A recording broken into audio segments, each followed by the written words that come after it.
Halo teman-teman semuanya, salam sejahtera bagi kita semua. Apakah pernah teman-teman merasakan dilema seperti merasa ketakutan tetapi berusaha untuk tidak mengungkapkannya? Ketika teman-teman merasakan perasaan tapi teman-teman berusaha untuk tidak mengungkapkan perasaan tersebut.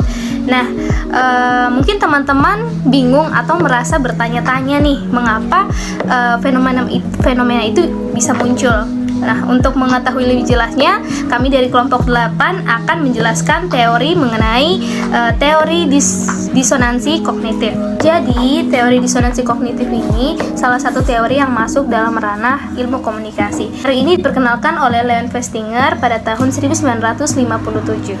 Dalam teori ini, kita akan membahas 4 subbab yang terjadi, yaitu dari pertama, pengertian disonansi kognitif, yang kedua, sumber penyebabnya, yang ketiga, implikasi teori, dan yang keempat, upaya mengatasi disonansi kognitif. Baik teman-teman, sekarang kita masuk pada pengertian teori disonansi kognitif. Leon Festinger menjelaskan bahwa disonansi kognitif adalah kesenjangan yang terjadi antara dua elemen kognitif yang tidak konsisten, sehingga dapat menciptakan ketidaknyamanan psikologis.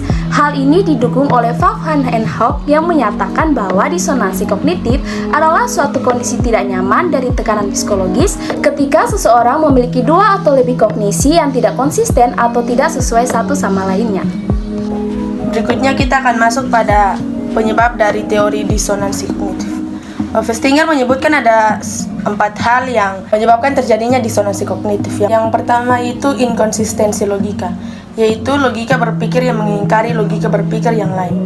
Misalnya seseorang yang percaya bahwa manusia dapat mencapai bulan, dan juga percaya bahwa manusia membuat alat yang dapat membantu keluar dari atmosfer bumi. Yang kedua yaitu nilai budaya. Nilai budaya di sini yaitu bahwa kognisi yang dimiliki seseorang di suatu budaya kemungkinan akan berbeda di budaya lainnya. Misalnya daerah di Jawa yang mengetahui bahwa makan dengan tangan itu suatu hal yang wajar, namun disonansi kenyataan bahwa hal tersebut tidak wajar pada etika di daerah Inggris. Yang ketiga, opini umum, yaitu disonansi yang mungkin muncul karena sebuah pendapat yang berbeda dengan pendapat umum. Misalnya seorang partai anggota Demokrat dianggap pasti akan memilih atau mendukung kandidat dari partainya. Ternyata mereka akan lebih memilih kandidat dari lawan partainya. Yang keempat, pengalaman masa lalu, yaitu disonansi yang muncul bila sebuah kognisi tidak konsisten dengan pengalaman masa lalunya.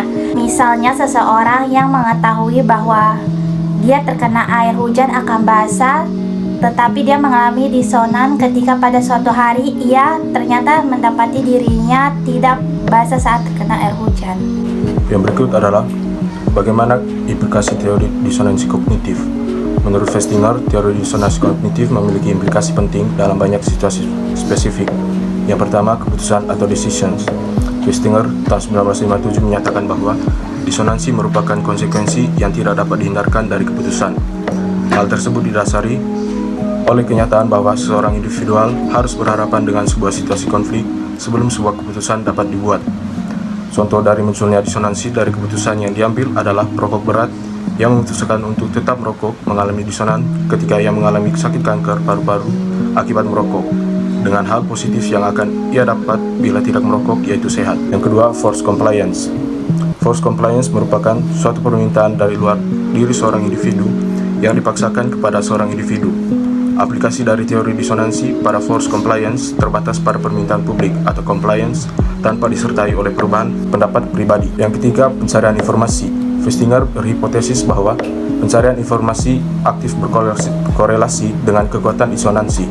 Disonansi menyebabkan pencarian informasi menjadi selektif.